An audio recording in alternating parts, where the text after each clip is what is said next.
Godzilla has been stomping through pop culture for over 70 years now, and with relative ease at that. Sure, there have been some times where the public has gotten tired of him, such as the end of the Showa era and the Millennium era, but nonetheless, he holds the title of the longest ongoing fictional film character ever. Yes, Kong came out before him, but each film was a reboot, and Godzilla having an actual series gives him that title. Godzilla has survived the test of time thanks to his adaptability, not some powers he has in film, but in the real world. Want a friendly Godzilla that defends humans? Showa Godzilla. Want a ruthless king that kills kaiju in his way? Heisei in Monsterverse. Want a Godzilla that represents the atrocities of man and the suffering we've inflicted upon each other? -1, 54, Shin, GMK. Heck, even a freaking cell? You got it. Though there is one area he does lack: horror. Toho, due to their rules, won't allow Godzilla to eat people or kill someone directly in general. They want to play it safe and keep it somewhat appropriate for normal audiences. But luckily, due to his kaiju-sized fanbase, many have taken it upon themselves to scratch that itch for a horror-themed Godzilla. The Suitmation Trials, Bloodbath Godzilla, and Godzilla NES, and many more, have stepped up to the playing field to satisfy the fans. But out of all of them, which is the strongest? Which is truly the scariest in terms of power? Well, as we prepare for Spooky Day, I'm here to answer that very question. Hello everyone, I'm your host Goji Guy, and today, we'll be taking some of the most popular versions of horror versions of Godzilla and seeing which one of them is the king of nightmares. Will it be the humble man in the suit, or a mushroom cloud rise to the top? Well, without further ado, make sure to subscribe, want to see more content like this, and let's get cooking, shall we? Now for this video, we'll be looking at 7 major versions of horror Godzillas. Now yes, there are many more I'm aware I'm missing, but the ones we'll be covering, at least in my opinion, are the most widely known. So sorry if I missed some random niche one that can blow up a galaxy or something. We're only covering the most known versions. So with that being said, who will they be? Well, we'll be ranking the Suitmation Trials, the Man in the Suit, Bloodbath Godzilla, Mushroom Cloud Godzilla, the Invasion of Godzilla, Suitborn, and finally, Niloticus. We'll be ranking these guys based on who is strongest in terms of feats. So if they were to, say, get into a fight, we want to know which one of them would win. If you want to know which one of them is the biggest threat to you individually, I'd likely say Invasion or Bloodbath, due to them spreading disease and radiation and mutating people. Now, I can already hear the comments. What about Black Mask Godzilla? And, well, simple. I'm not going to make a Tumblr account. I am signed up for way too many social medias, and I am not going to sign up for another. Don't get me wrong, the art looks amazing, and great work to the creator, but sadly he won't be covered. Is that lazy on my end? Yep. Moving on. But with that aside, let's begin the ranking, shall we? Again, we'll be covering all their feats and ranking them from least to greatest. So without further ado, let's cover the strongest horror Godzilla. First up at 7th place, I know off the bat, many of you will think I'm wrong here, but the Suitmation Trials takes 7th place without a doubt. Now, Suitmation Trials is powerful in a magical way, if you will, but in actual feats, he doesn't have much. When it comes to sheer strength, we know he's able to bite through the Anguirus suit with enough force to crunch the actor below, but other than that, he really doesn't do much in terms of physical feats. Sure, he's able to push around the actor in the Anguirus suit, but given he kind of no longer exists, his strength is more or less 0. Other than that, we know he is somehow locked in the screen or in the tape, and is somehow able to communicate through it, but we don't see anything that implies he can heavily alter the real world from his prison of fiction. So overall, while a horrifying idea, he does take last place. All you need to do is just unplug your TV and you're done. It's really that simple. Next up is 6th place. A good jump ahead of the Suitmation Trials is Suitborn from, well, Suitborn. Now, don't take it the wrong way. While above the guy that's literally stuck in a TV, Suitborn isn't that great in terms of power. Being outpaced by a sprinting and sometimes walking human, and getting caught in a bear trap, this guy isn't great. He can't even break through walls, at least as of the making of this video. I do imagine in further updates we will see that, but as of recording this, that being October 5th, Suitborn sits comfortably at 6th. Moving on. Next up at 5th place, place your bets. Alright, got him? Cool. We've got Niloticus from Pillar Chase 2. This Godzilla-like beast is a solid jump, and probably the most complicated here, so bear with me. To get a good idea of his strength, we'll be taking a look at his in-game stats and running them in the real world to get a general idea of his power. So firstly, we need to understand the in-game stat chart. Overall, Niloticus has pretty solid stats, with 20 damage, 28 speed, 40 stamina, and a difficulty rating of 4 out of 5. He, at least according to the game, is one of the top tiers. But besides the in-game ranking system, which we'll cover here in a sec, let's cover the hard facts, his feats, or at least who he is better than in his own abilities. Starting with himself. For abilities, he has 2, those being Godly Jump, which take a while to guess what that is. He can jump really far. And along with that, he has his Irradiated Mist, which is where he barfs up some radioactive mist that lingers for about 30 seconds on the ground. Any player, or in this case, anything that goes through it, will be irradiated for a little while. Or as the game says, the irradiated debuff will be applied to them. But what really matters is who he's faster than and the difficulty ranking. But let's start with the smaller speed part. Niloticus is faster than beings like Uncle Samsonite. Samsonite having an ability called Uncle's Wrath, where he stomps the ground, sending out a large shockwave attack. Now, while Samsonite does hit a lot harder, given the speed gap between the two, ignoring the game's rules, you could argue Niloticus Niloticus could do a smaller version of this attack. If he can swing his arms down a lot faster, then he could build up more energy when swinging them down, and likely match Samsonite's attack to a certain extent. He's also faster than Fuwadi. Fuwadi, along with many other characters in the game, gain a huge damage buff when going faster, such as MX with his rush, and Fuwadi with his. Fuwadi and MX specifically deal a lot of damage just from running into a player, so despite them both hitting harder, you could argue that Niloticus being faster could hit with similar force. Keep in mind that this is their special attack, not their base attack strength. So in a realistic setting, Niloticus, thanks to how fast he runs and hits, would be hitting with likely anywhere from 30 to 40 damage, at least if you take it in the real world and then put it back into the game. But we aren't going to go back and then compare the 30 to 40 to other people, because then we're just going to be going back and forth the entire time. So despite him hitting weaker in game, realistically, thanks to his speed, his base attacks would match the stronger base attacks of harder hitting characters in the game. Not to mention his godly jump paired with that means he would be hitting insanely hard. And then on top of all of that, he has his chipping damage with his radiation effects. He's a tough foe to take down. But now onto the meat and potatoes, the difficulty ranking. Now, why is this the most important? Well, as you can imagine, as implied in game, along with some devs backing up my theory, the more difficult a character is, in short, they are more powerful. Now yes, some people are easier to take down thanks to strategies you can use in game, but we were talking objectively. Now firstly, Niloticus is inherently more of a threat than beings like Ayo Oni. I think I got that right. A being who can straight up shapeshift into the player and trick them. Or MX, a guy who, despite being able to punch far harder, is only half as dangerous as him. Or Valum, a creature who, using his abilities, can manipulate the player, making them unable to run or darkening their vision. And again, despite all these abilities, Niloticus is more difficult. And keep in mind, he's just fast. But now onto who he's matched in power with. Firstly, Vapor, a being who can set his targets ablaze and teleport at random. Or Inkfell, a creature that can make his own ink portal things. But most impressively, he is matched in power with Uncle Samsonite. Now to those who don't play Pillar Chase, let me explain why this is so impressive. Uncle Samsonite has an ability called Domain Traversal, where he teleports a player to his own pocket dimension. Now, while it is impressive, the main reason to have him higher is because the domain itself isn't really that big, only around the size of a small building. If it was an island, or something like Dagon's domain expansion in JJK, then sure, that'd get him a lot higher. But it is a pretty limited construct, literally being an empty building with a whole bunch of doors. But still, being able to match him in terms of difficulty is impressive. So Niloticus earns a spot at 5th place. But now, moving on.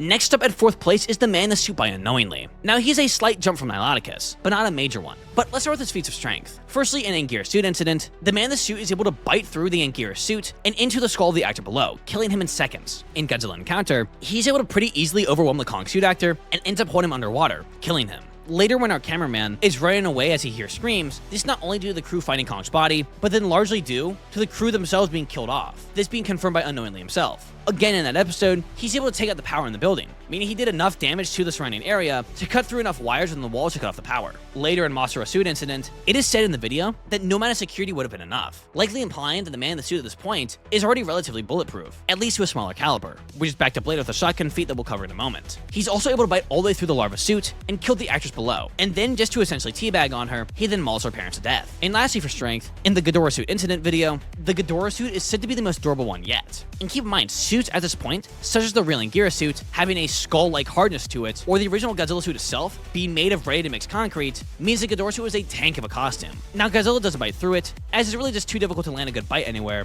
but at this point, it is likely the suit would have stood no chance against him. So the man in the suit in terms of strength slightly edges out Niloticus. Well, yes, Niloticus is as powerful as Uncle Samsonite. That doesn't mean he can output an attack that could take down Uncle Samsonite's domain. But all that is just his strength. Let's move on to durability. As far back as the Godzilla suit incident, the man in the suit, as we know later thanks to Elsa, in Depiction of Growth, is able to withstand being blown up inside the suit, and then quickly fuse to it, the suit's skin becoming its own. We also get a lot of great information from dorsal extraction, where we can hear power tools being used to cut the man in the suit, and given the screeching the tools made, it seems that the man in the suit's scales are as hard as most metals. Along with that, the man in the suit himself really didn't care much, as he was in fact very cooperative, being unbothered and unharmed, while his back was being ripped open. To add on, it is likely the man in the suit will become stronger and more durable, as Ilsa confirms that the man in the suit is radioactive, so much so in fact that he'll just keep mutating forever, getting larger and more powerful. And for his big feat, the shotgun blast. Now while it did blow his head smooth off, he did quickly start to regrow it back, showing that he has incredible regeneration, and on that note, his abilities. Now besides his own regen, he has his mutation abilities. Being so radioactive in nature, he's able to mutate others around him, such as he did with the Anguirus suit actor, where when he bit into the suit and through the actor's skull, it seems he killed the actor below, but his mutation revived him and fused him to the suit like the man in the suit himself. In depiction of growth, Ilsa says that it's already too late for mankind. Now, does this mean he's a planet buster? No. But she's likely referring to the fact that there is nothing we have to stop him if he were to go on a rampage. If you blow him up, he'll regen. If he bites you, you'll mutate into a monster. And of course, he wouldn't be a Godzilla if he didn't have an atomic breath, or in this case, acidic blood. The man in the suit is able to vomit out an acidic and corrosive acid blood, being potent enough to go through flesh and metal alike. As soon as he uses it in the forest, it melted a giant hole into the ground, and the blood itself will begin to mutate, such as it did in the forest, as it began to grow eyes. So even if you survive the acid attack, you will start to mutate from it. It also seems that while animalistic at times, the man in the suit is able to think, even to the extent of normal people, such as seeing a mailed message, where it seems that the man in the suit was able to ship something to the viewer about his family in the war. So overall, this guy is a snowplow of a monster, breaking through walls, ripping through cars, and even making giant holes in the street is to be expected from this guy. But with that being said, we're now moving on to the top 3, and with a special guest. Goji Chronic, take it away. Hey guys, it's Goji Chronic from Goji Chronic. I want to thank Goji Guy for having me here on the channel, and he asked me to cover one of the Godzillas, so naturally, I'm here to oblige. So with that being said, for third place, we've got Bloodbath Godzilla by Apricado Animations. Now, thankfully, this guy is pretty simple as far as feats go. While not being nearly as complex as the man in the suit or some of the other Godzillas that we've covered, his feats, while fewer, are still more impressive. So starting off with his feats, in Godzilla Bloodbath Beam Scene Teaser,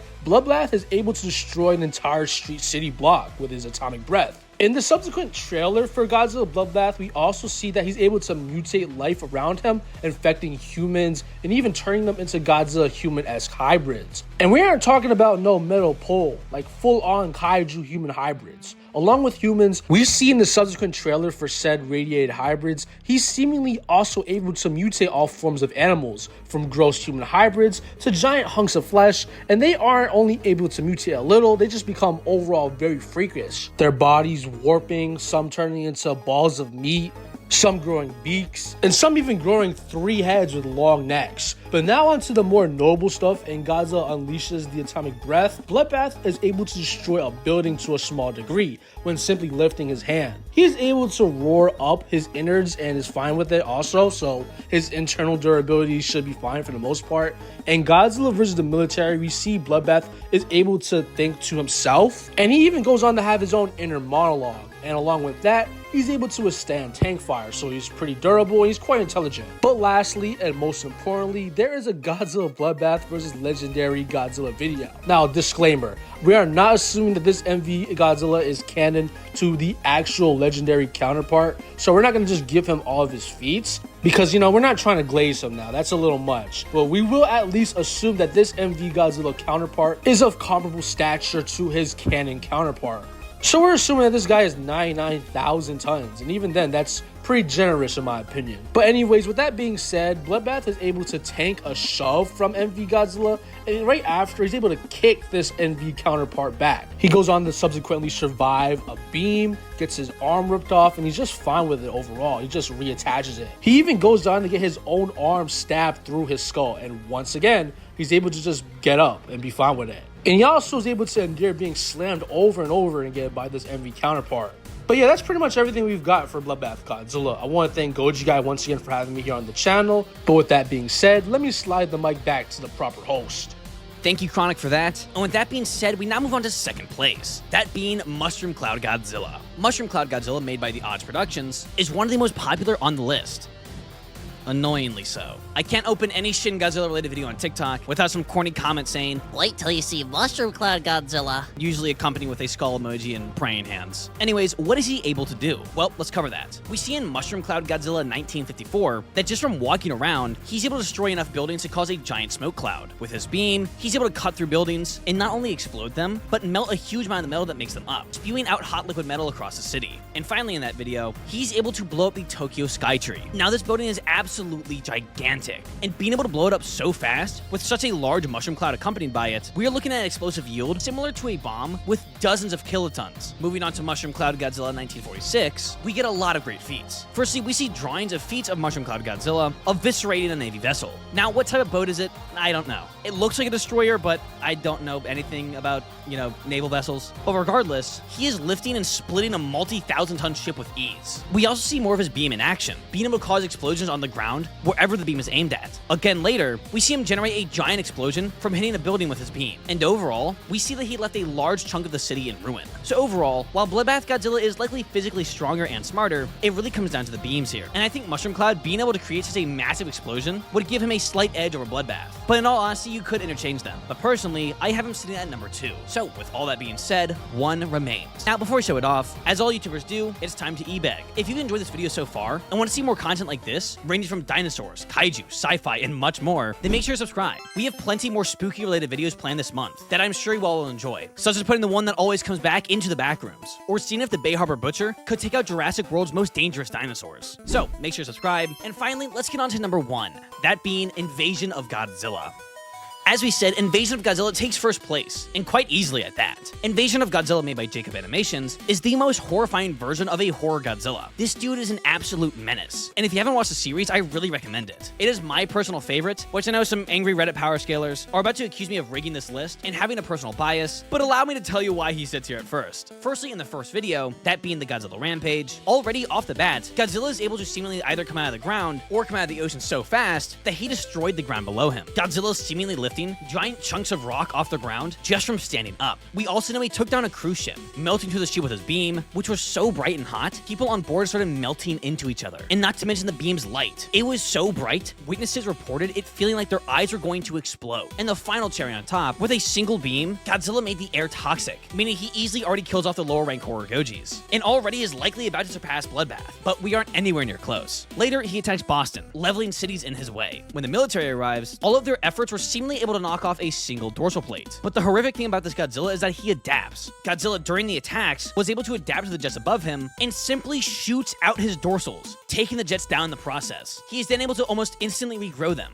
He also shows off his range of nuclear attacks, from projectile dorsals, beams, giant nuclear balls, to even being able to extend his dorsals rather than shooting them out, as seen in the Invasion of Godzilla unseen footage, which I would personally still argue is canon. But I will go ahead and set down the big thing. From just attacking New York, his radiation readings were enough to threaten people all the way in California. Even people up to Alberta, Canada weren't safe. Also off topic, this part of the can right here is called the rivet. I was trying to look up parts of Canada, but accidentally just typed in different parts of can, so now you know. In post-attack, we see that Godzilla is a-okay with his skin being gone, and he just walks back into the ocean unbothered. In That's Not Our Neighbor, we see the radiation spreads even further. In the mitosis of Godzilla, we see Godzilla is fine with giant chunks of what seems to be his flesh simply fall off his body. Same flesh soon after starts to grow its own eyes. And as we know, small pieces of Godzilla's flesh can regrow into an entirely new Godzilla. We also learn in the same video that the only way to get rid of Godzilla-infected flesh, which is not Godzilla himself oddly enough, is to burn it or use acid. So if the other Godzillas can't burn him away, then they'll have a very rough time. Funny enough, the man in the suit has the best bet against fighting this flesh, as Bloodbath or Mushroom Cloud would just blast it far away rather than burning it all up. But thanks to the man in the suit's acid, he actually would be your best bet here. We also see in A New Death Has Been Born, we know Godzilla survived Operation Crossroads, and in Two Sides of the Monster, just from swinging his tail, Godzilla levels skyscrapers. And then we learn, as seen in the series, Godzilla mutates all life. Humans, fish, birds, even plants mutate from him. And other than that, the best we have to go off of is the other kaiju that Godzilla should be more powerful than, such as Hedorah, who destroyed a town and leveled a city, Mothra, who is able to match Hedorah in strength, Rodan, who working with Mothra defeated Hedorah, and Megaguirus, whose roars alone takes down buildings. I think I've made my point clear. But to add on even further, one thing I want to mention is that in the battle between these guys, despite him being in the lower ranks, the man in the suit would still be around in the final 3. It really comes down to whose mutations are worse, the man in the suit, Bloodbath, or Invasion. And I will tell you now, it's Invasion. By far, no questions asked. Firstly, his sheer radiation alone would likely kill off most, if not all, of the contestants here. From making toxic air, to melting humans down, to the fact that despite only attacking New York, his radiation goes as far into Canada. What is this? I told you earlier, what is this called? All right, good, you're paying attention. If you didn't get it right, you gotta pay attention, man. His radiation is far higher than either of the other two could dream of. Now, I'm not gonna go over all the radiation stuff I wrote down, because, oh my gosh, this video will be like 10 hours long, but I will cover the important things. Firstly, we see in Godzilla virus, eating meat infected by Godzilla can cause cell damage along with cancer. And along with that, people that start mutating will have these noticeable effects, showing symptoms like dizziness, vomiting, diarrhea, headaches, and uncontrollable drooling, along with later symptoms such as rashes, red eyes, your spine begins to bump out, and you start to rot and look like a zombie. Along with people, even food mutates, coming back to life, as seen with this thing in the supermarket in the video titled The Army of Godzilla. We also see in this video, mutated Godzilla human hybrids still retain a good amount of their intelligence, being able to set traps and wait for their prey, and they're even able to break into people's homes. So overall, between his abilities, radiation mutating effects, and sheer power, the invasion of Godzilla sits comfortably at 1, even surpassing some real Godzillas, such as Shin, -1, 54. And you could even argue that some of the mid-tiers like 84, 2014, and Zilla Jr. might be outdone by this monster of a Godzilla. But now, onto the fun, unusable stuff. So if you just wanted the main canon list, there you go. But if you want to see this list rearranged with new info, then stick around. Alright, so, hi, everyone. This is a little weird. This is the first time a video will go on for quite a bit longer than when the results were given, so if you left, you can't hear me, but I don't blame you. This is a little bit odd. But to those who stayed, howdy. If you made it this far, go into the comments and comment Tootsie Roll, so I know who's a real one. Anyways, we have 3 Godzillas that will be getting reevaluated, those being Niloticus, the Man in the Suit, and Bloodbath Godzilla. Bloodbath and the Man in the Suit specifically had their creators reach out, both of which tried to give me info on their OCs. Come on, guys. You can't buy me out. I'm not a politician. You said how much? $20. Yeah. You're the strongest. You're the strongest. All right. Anyways, let's start with Niloticus, as he is the easiest. Now, there isn't too much to add here. The most notable thing being that his skeleton is indestructible, and he also has a chart from the Blade Ninja, the creator of the game, saying who he could beat in a fight. Other than that, there really isn't too much to look at. So, moving on to the Man in the Suit. Firstly, unknowingly has said that if the series were to have gone on longer, the Man in the Suit would grow stronger and more durable, which makes sense given what is said in the series. Now, he can't punch a building down, but given he would be very intelligent, he would know to go for weak points in said building, showing that he's not only strong but strategic, but more importantly, big foes. Unknowingly has said that if the Man in the Suit were to go against a larger foe, let's say Behemoth as an example, and he were to be stepped on, his radiation would keep him alive, and any tiny pieces that would be stuck to the larger foe would act like a parasite, and soon would take over its mind and body, transferring the Man in the Suit's consciousness to a new host. So while not being a big power increase, his whack radiation abilities get boosted tenfold. But now lastly, Bloodbath. And good lord, his creator sent me an essay. Let's go. Firstly, his beam. Bloodbath's beam, specifically his white one, is the hybrid maker if you will. It shoots out tiny needles packed with radiation and DNA, and once hitting anything organic, will begin to mutate them into a Godzilla hybrid. To add on, there are even different roles the hybrids can take on, similar to an ant colony. The 2 main roles being workers and soldiers. We also learned that Grin, aka Bloodbath Godzilla, technically isn't alive, at least in a normal sense. He's actually made up of souls, and almost acts of the rumbling, leveling cities for his own goals. Because of this, he can't really feel pain, though he can overheat, leading to him collapsing. And lastly, and most importantly, his beam, specifically his red one, which I get to see. I think he's referring to the orange one here. This beam being able to alter the atmosphere, making it difficult to breathe for anything that isn't a mutant, going as far as making a hurricane-style storm. I guess think something like Monster vs. Ghidorah. So with that in mind, how will the bracket change? Well, to start off, Invasion of Godzilla stays at first. While Bloodbath is impressive, Invasion has 2 major things over him. Firstly, sheer power. Whether it be actual strength or his Maharaga levels of adaptation, Invasion of Godzilla is what Shin stans think Shin Godzilla is, being able to quickly adapt and create new ways to combat his foes. But secondly, his radiation still far outdoes Bloodbath's, spreading worldwide and taking over not just animals but even plants, to the point where they become their own kaiju. Not to mention, while Bloodbath makes workers, Invasion of Godzilla can just make more of himself, he still sits at first with relative ease. But now at second place is Bloodbath. While Mushroom Cloud still has the better firepower with his beam, I do think given Bloodbath would be a nonchalant Goji about it, I do see him just barely dethroning Mushroom Cloud. Though the whole radiation argument I don't really see as a possible thing, as I do think Mushroom Cloud and Invasion of Godzilla would likely be able to fend off against a new DNA, acting like an airborne pathogen. But as third, as we said, just barely being surpassed is Mushroom Cloud. At fourth is still the Man in the Suit, though with that being mentioned, he and Mushroom Cloud are swappable. If Mushroom Cloud just shoots a beam at him and blows him up, well, it's wraps. But if he were to step on him, while it would take a while, I do think the Man in the Suit might be able to take over Mushroom Cloud. Which if he could, the Man in the Suit having a new body would surpass Bloodbath. But that's only under those super specific conditions. And, well, the rest is the same. Niloticus' indestructible skeleton is cool. It's not enough to get him any higher than he already was. So, there you have it. Both canon and non-canon rankings. What do you think? Is my list right, or do you disagree? Let me know in the comments. If you enjoyed this video, make sure to subscribe. As you mentioned, this Halloween we have some killer videos. But I hope you all enjoyed. And with that being said, as always, keep collecting. Goji Guy out. See ya.